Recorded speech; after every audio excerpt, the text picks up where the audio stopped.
Hello, how are you?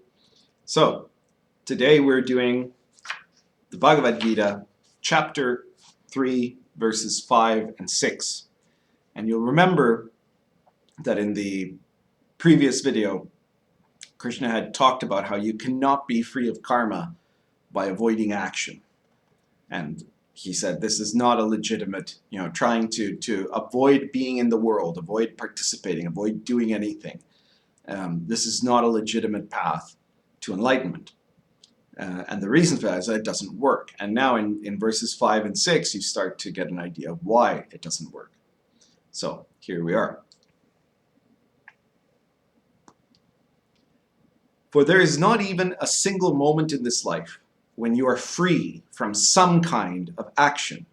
You are forced to be in constant activity of some kind, merely by virtue of being alive. This is the reality of the gunas. Even if you control all the five senses through mental willpower, you are still constantly engaged in thoughts and desires. Anyone who believes he can truly do nothing is a foolish soul, a false religionist. So in these two verses, Krishna points out, first of all, that in our existence, by being alive, you are in action, you are involved, you are engaged. There's no world out there that is outside of the world of action. Okay, we are here in this world. This is the manifested world, right? The v5 society, v5 means the manifest, right? That which is real.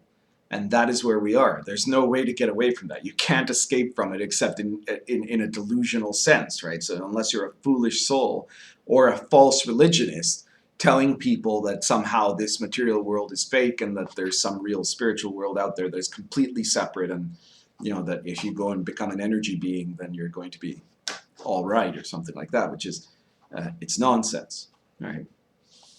So you are always in constant activity of some kind by virtue of being alive, right? And he says this is the reality of the gunas. The gunas, I'll mention again, are the alchemical elements, the three alchemical elements that you find in Indian metaphysics, which are similar to the three alchemical elements of Western alchemy, which we probably got from them, right? In the West, it's salt, sulfur, and mercury, and in India, it's sattvas, rajas, and tamas.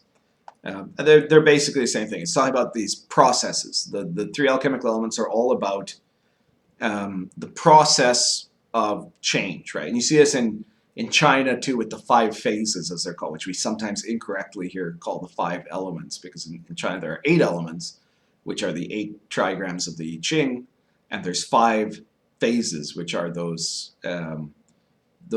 5 Chinese elements that people think of as elements. But they're all 3 of these concepts in India and China and in the West are all talking about the same thing, which are this constant process of transformation that happens.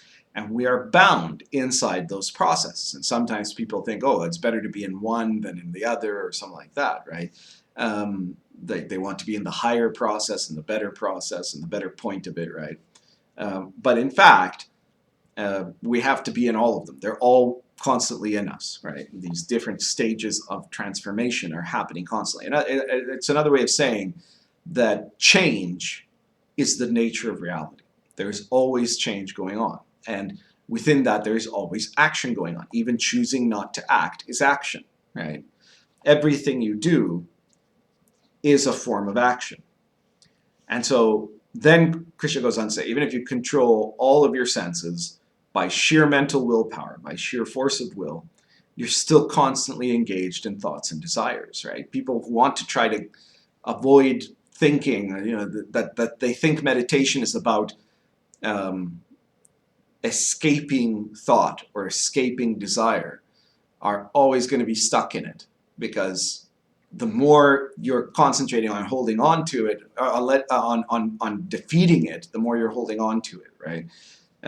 Thoughts and desires are always there, which is why if you've watched my videos on the v5-6, there what we say is you don't defeat the mind or escape your thoughts and desires. What you do is you bring your focus into where you are right now. Bring your focus into the body. And the mind can be back there doing its little song and dance, and it doesn't really matter. What matters is where you are, right? So this is the reason, the explanation of what he said before. It's not because he's not saying avoiding action or renunciation are wrong because some divine being says they're wrong. He says they're wrong because they don't work, because they're ridiculous. There's no way to succeed through those methods, right? There's no way to escape action. Most of the world religions want to claim in some way or another that there's a way to escape the body, to escape the material world, to escape having to act in the world, right? In some form or another, they say, you know, that the problem is you have too many things, or you want too many things, or you want the wrong things, or, you know, your body is wrong, or that if you can go out into the forest and live in the forest, then it's going to be better than if you're here, or that, you know, you're thinking the wrong thoughts, so the answer is to try stop thinking all thoughts, you know. But there is no way to escape being here. Why are you trying to escape being here? The answer is to be here the right way, right? To be here with the active consciousness and to find where you fit, because you're not in the center of things, but there is a place where only you can be in it, not because of some kind of destiny, but because it's just your nature inside of it. You're a part of reality. There's no separation. That separation from reality is an illusion. So there's the right way for you to act in reality at any given moment. In the I Ching, we see this in that every single hexagram, you know, the hexagrams cover every possible situation that you might have in life, and every single one of them tells you this is what the superior individual does, and all that means is this is what the manifesting of the true will is in this situation. There's no condition in which there isn't any way to be. So it's not about escaping where you are. It never is about escaping where you are. It's about how do you do things the right way where you are. That's everything for today.